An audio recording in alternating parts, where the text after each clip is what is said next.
Bom dia. Um dia extraordinário aí e todos sabemos que a decisão faz toda a diferença. Então nós vamos decidir por fazer um estudo em que o fundamental não é uma avaliação nem um trabalho, em que o fundamental é estar em contato com esse conteúdo, né, levando a sério as informações que serão aqui veiculadas, a fim de que a gente consiga melhorar a nossa capacidade comunicativa, né, nossa capacidade de transmitir uma informação com segurança e de obter do outro uma reação ante aquilo que nós estamos transmitindo, né, entre a mensagem que nós estamos levando. Então, nós vamos começar hoje com pronome pessoal, né, a classificação e emprego, depois nós vamos ter outros pronomes, a lista dos nossos pronomes é enorme, né? Então, pronomes pessoais do caso reto, do caso oblíquo, tônico, oblíquo, átono, né? E aí vem, né, alguns acompanhando ou não preposição, como é que eles são levados em considerações, uma série de normas. Eu levo sempre em consideração que as pessoas usam a língua portuguesa sem um conhecimento mais exato do que das ferramentas que tem à disposição que a língua nos oferta, não é isso? E muitas vezes porque a pessoa é falante nativa dessa língua, né, acredita que sabe português. Se comunica porque alguém faz esforço para entendê-la. Porque, na verdade, aquele que se comunica sem o esforço do outro é aquele que domina um grau elevado dessa língua, tem um conhecimento elevado, né, dessas ferramentas que a língua nos oferta para falar, desde o mais alto nível de erudição, de compreensão das normas gramaticais até o comum cotidiano. Quem não tem esse conhecimento elevado não se comunica na base, não se comunica além da base. Quem tem consegue transitar melhor nos mais diversos níveis, né, de consciência da língua portuguesa, né, de conhecimento da língua portuguesa. Então vamos considerar aqui que um elemento precisa ser claro. Quando eu falo, língua portuguesa ou qualquer idioma, quando eu falo para alguém sobre alguma coisa. Então, eu, primeira pessoa do singular, sou eu. Para alguém, segunda pessoa do singular, é tu.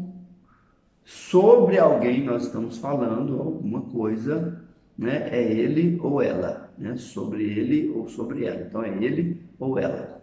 No plural, se eu mais alguns falamos sobre algum assunto para alguém, somos nós. Nós representamos, né, vamos dizer assim, o plural do eu. Se nós estamos falando para alguém, e é mais de um, são vós. Vós, né, é a segunda pessoa do plural e é para quem nós falamos. E se nós falamos para vós sobre algum assunto ou sobre alguns assuntos, são eles. Então, entendamos bem essa via. Por quê? Porque o você, que é um pronome, acaba sendo um pronome de tratamento, ele entrou no meio desses elementos do discurso e aí quebrou essa formalidade da língua. Passamos a entender assim: normalmente eu falo para você sobre ele. O fato é que você absorve a conjugação verbal do ele. Eu ando, tu andas, ele anda. Você anda, tá vendo? Você e ele estão em terceira pessoa. Então, quando eu faço essa flexão informal da maneira como me comunico e faço uma escolha do pronome possessivo no lugar do tu, ou melhor, do pronome de tratamento, né? Vamos dizer assim, você, que vem de vossa mercê, no lugar do tu, que é um pronome do caso reto, eu desconsidero a forma verbal, né, em segunda pessoa do singular e passo a usá-la, cria uma certa ambiguidade, um conflito de informação. Então nós vamos aprender aqui a parte erudita, né, clássica, a parte da normativa, sem desconsiderar o uso do porquê, do você, né? Nós não estamos desconsiderando, nós estamos dizendo que a tratativa com você é diferente do que nós vamos desenvolver aqui nesse momento, ok? Então, o pronome é uma palavra que vem para substituir o nome, por isso que ele é pronome, a favor do nome.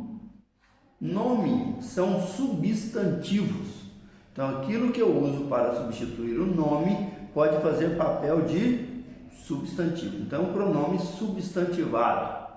O substantivo ele faz papel de sujeito e objeto direto ou indireto, objeto do verbo. Então, o pronome também. Só que o pronome que faz papel de sujeito é eu, tu, ele, nós, vós e eles. Os pronomes que fazem papel de objeto é me, te, lhe, o, a, se, nos, conosco, nos, vos, lhes, os, a, se. Aqueles que vêm com preposição para mim, para ti, para ele, para ela, para si, para nós, para vós, para elas, para eles e para si. Então, é bom nós entendermos isso, porque isso é a descrição de um quadro informativo que nos traz seletivamente quem são as pessoas do singular e quem são as pessoas do plural, nesse processo comunicativo em que sempre alguém para falar fala com alguém a respeito de alguma coisa. Então, eu defino bem quem são as pessoas do discurso. Quando nós falamos de pessoas do discurso, eu estou dizendo de eu, tu e ele, singular, nós, vós e eles, plural. E aí, os pronomes átonos não têm preposição, fazem papel de objeto direto e de objeto indireto. E os pronomes tônicos, né? Pronomes pessoais oblíquos tônicos, que vem após preposição. Então, este celular é para mim? Então, não é para eu, é para mim. Só vai existir o eu depois de uma preposição para, se vier antes de um verbo no infinitivo. Este celular é para eu usar. Tá vendo? Usar é o verbo no infinitivo, então o sujeito do verbo usar é eu. Por isso, não é para mim usar. Mim não faz nada. Mim só recebe. Então, como eu digo que mim não faz nada, mim, ti, nós, vós, na condição vindo pós preposição, não executa a ação verbal. É bom nós entendermos esses detalhes. Por quê? Porque aí a gente foge de uma linguagem infantil e passa a administrar a linguagem como alguém que realmente domina os elementos que estão a favor da comunicação. Então, quais são os pronomes que nós vamos estar estudando aqui? São pronomes pessoais, eu acabei de falar dos pronomes das pessoas do discurso, dos pronomes pessoais reto, que fazem papel de sujeito, e dos pronomes pessoais oblíquos. Falei dos átonos, sem preposição, que fazem papel de objeto direto e objeto indireto. E falei dos pronomes oblíquos tônicos, que vem acompanhando a preposição, né? E só recebe, não executa a ação verbal. Ok? Então, nesse quadro, de uma certa maneira, eu consegui fechar todos os pronomes pessoais. Aquilo que nós consideramos como elementos que facilita a retomada de outros elementos que já foram citados no discurso. Eu jogo bola com a minha namorada. Ela joga comigo. Tá vendo? Então, eu já não falei nem de eu e nem da minha namorada. Eu já falei de ela e comigo. Então, isso é interessante porque eu vou retomando, fazendo uma referência ao mesmo elemento sem reproduzir sem repetir enfadonhamente as palavras que eu utilizei anteriormente, e fazendo citação às mesmas pessoas do discurso que foram indicadas na primeira oração, no primeiro período, ok? Então, os pronomes, quando eles aparecem acompanhando um outro substantivo, eles fazem papel de adjetivos. Então, nós vamos ter isso no possessivo, no demonstrativo, no indefinidos, né? Interrogativos relativos, não. Né? Normalmente, os relativos estão substituindo o substantivo, como nós dissemos, que é a característica, que é a função geral dos pronomes à nossa disposição. Cabem a propósito as seguintes observações quando eu estou tratando dos pronomes do caso reto. Fiz essa observação anteriormente, mas existe um exemplo bem específico aqui que dá para a gente unir essas informações e melhorar a nossa percepção. Eu prefiro passar as minhas férias no Nordeste. Eu prefiro passar as minhas férias no Nordeste. Espero que aqui todos se lembrem de mim. Então, quem prefere? Eu. Pronome pessoal reto, no caso reto. Espero que aqui todos se lembrem de mim. Então, aí eu tenho um objeto indireto do verbo lembrar, né? Então, é um pronome pessoal oblíquo tônico, que vem depois de uma preposição exigida pelo verbo lembrar. Quem se lembra, lembra-se de alguém. Então, nesse caso, lembra-se de mim, ok? Então, são usos específicos, né, que nós chegamos a fazer a citação e que soma na qualidade da nossa linguagem, da nossa percepção. Então, para eu trabalhar bem com os pronomes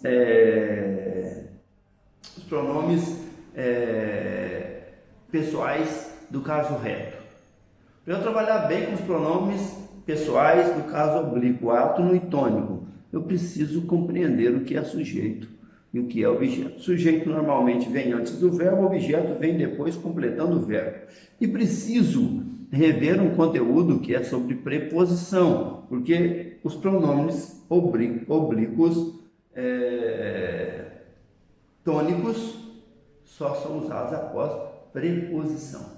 Então, considerando esses conceitos, eu preciso relembrar isso aí, tá certo? São esses usos que nos permitem considerar corretas, de acordo com a norma culta, frases como as seguintes. Vamos utilizar, então, fazer a leitura de algumas frases seguintes aqui, para a gente tomar consciência, levar em consideração o uso do pronome, em que condições eu uso eu, ou uso me, ou uso mim. Vamos fazer uma construção para a gente poder entender aqui. Então, entre mim e ti, eu sei que não haverá problemas. Então, entre eu e você, não haverá problemas. Na verdade, depois de preposição, eu não uso eu e você, nem eu e tu, que são pronomes do caso reto. Eu uso entre mim e ti, entre ti e mim, que são pronomes oblíquos tônicos, que vêm após preposição. Entre, de, para são preposições. Com são preposições. Então, essas definições precisam ficar claras na cabeça da gente. Estamos aprendendo, são as normas da língua culta na escola. Alguém diz assim, André, mas aí as demais variações linguísticas não são levadas a sério, não são respeitadas? São. Só que existe lugar para usá-las e a gente não deixa de tratar dessas diferenças para entender melhor a norma culta. Mas aqui na escola nós estamos estudando as normas cultas, que são as normas sobre as quais, respeitadas na redação de textos, de documentos, né, de conteúdo levado a cabo para generalizar o conhecimento da língua e para produzir uma comunicação objetiva em que a mensagem não seja desviada por desentendimentos na área da construção, da compreensão. Aí a pessoa tem que estudar Então, por que nós estamos estudando? Para nós entendermos o uso mais exato da língua e sabermos sobressair com mérito pessoal, que é a compreensão das normas e que significados estão carregando, estão sendo veiculados por elas, tá? Entre eu agir como penso e tu aceitares a minha ação, vai uma grande diferença. Então, entre eu agir, por que entre, depois de uma preposição, veio eu? É porque eu tenho um verbo no infinitivo. Eu agir. O sujeito do agir sou eu. Então, quem faz? Quem executa a função de sujeito? Eu, tu, ele, nós, vós, eles, como pronome do caso reto.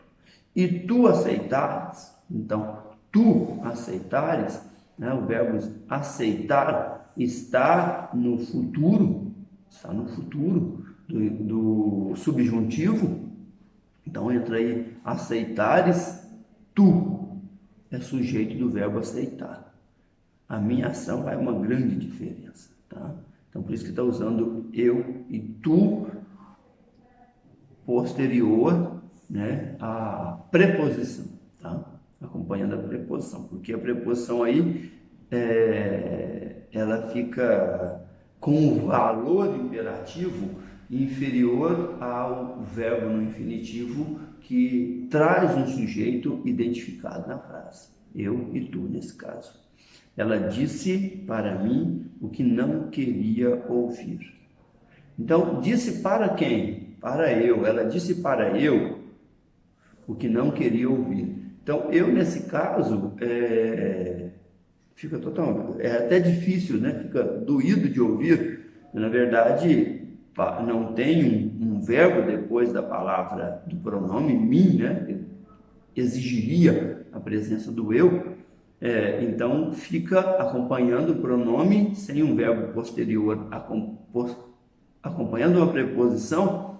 Então, é o pronome do caso, vamos dizer, pronome oblíquo tônico, mim. Então, ela disse para mim, né, que é um objeto, aí vamos considerar um objeto indireto, né, ou um complemento do verbo preposicionado, aí para a gente não entrar muito em detalhe, o que não queria ouvir.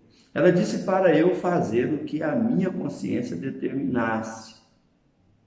Então, ela disse para eu fazer. Por que não é para mim? Porque o eu, que é um pronome, que está no lugar do mim, né, vem exercendo a função de sujeito do fazer, do verbo no infinitivo, que está logo em seguida. Então, é sujeito, é eu.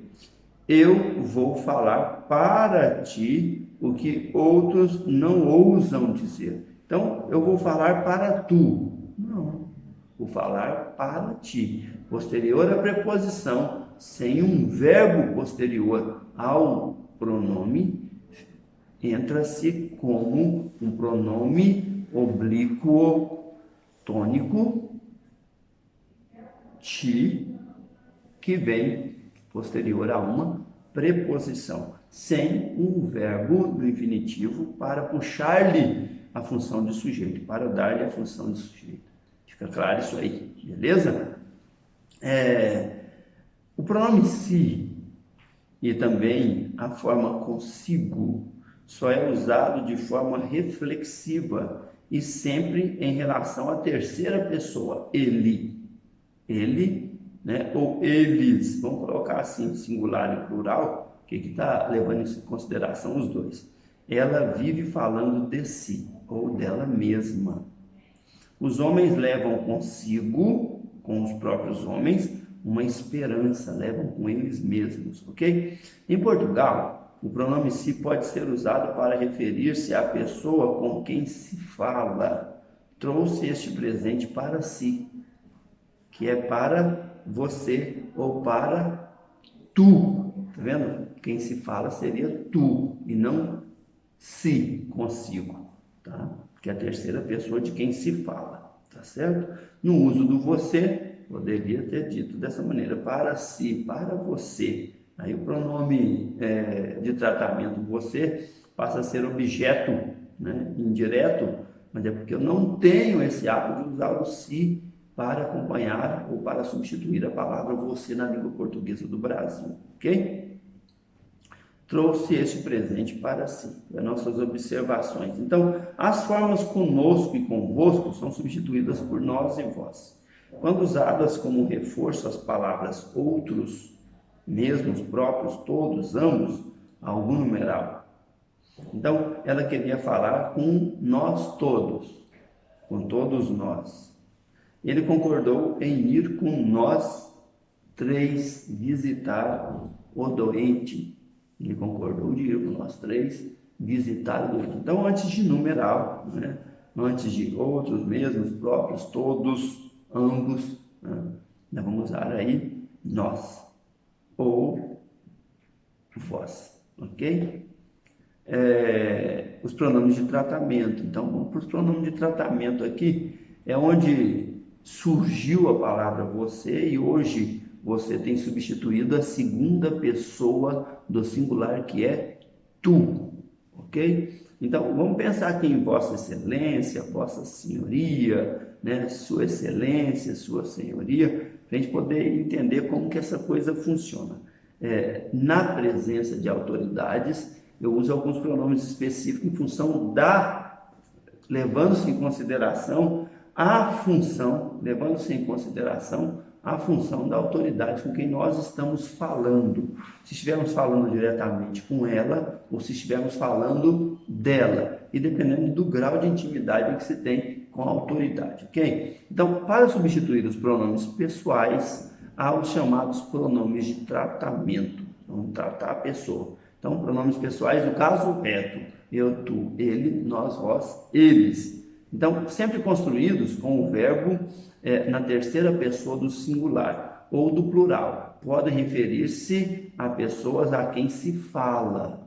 Vossa Excelência seria a segunda pessoa do vossa, segunda do plural. Mas aqui, vossa, não como um pronome possessivo da segunda pessoa, tá? Vossa Excelência, Vossa Senhoria, ou de quem se fala. Sua Excelência, Sua Senhoria, como eu já havia anunciado anteriormente. Os principais pronomes, as formas de tratamento são os seguintes: Vossa Alteza para príncipe, né, para duques, Vossa Reverendíssima para sacerdotes e bispos, Vossa Eminência para cardeais, Vossa Santidade para papa, Vossa Majestade para reis e imperadores, Vossa Magnificência para reitores de universidades e Vossa Senhoria para oficiais, até coronel, funcionários, Vossa Senhoria, ok? Se eu estiver falando diretamente com a pessoa, Vossa Senhoria me permitiria fazer tal ou tal coisa. Se eu estiver falando com ela, Sua Senhoria, fulana de tal, me permitiria, eu estou falando dela, tá? Essas são as maneiras que nós temos de citar essas pessoas sem criar um determinado constrangimento e saber de quem nós estamos falando e para quem, ou melhor, com quem estamos falando. Então, nós vamos considerar assim, ó, a gente às vezes briga, mas depois se arrepende. Quando eu uso a gente, então, você, vocês, o senhor, a senhora, né?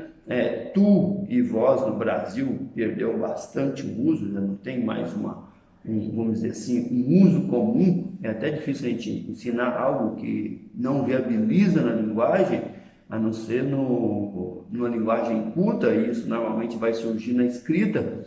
Então, é quase difícil a gente falar disso. E a gente é comumente utilizada na linguagem coloquial, com pronome equivalente a nós.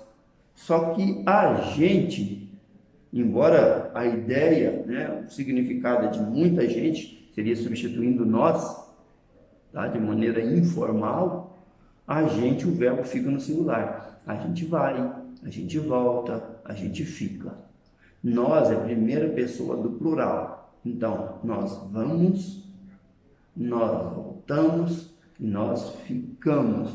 E aí tem pessoas que pegam essa coisa e junta, tira o nós, a palavrinha nós, e permanece com o verbo na primeira pessoa do plural, vamos. Então, a gente vamos, a gente voltamos e a gente ficamos. Essa é um uso errado, segundo a norma culta, porque embora a gente substitua nós, o uso verbal indicado para a gente é da terceira pessoa do singular. Ok? Ele vai, ele volta, ele fica. A gente vai, a gente volta, a gente fica. Ok?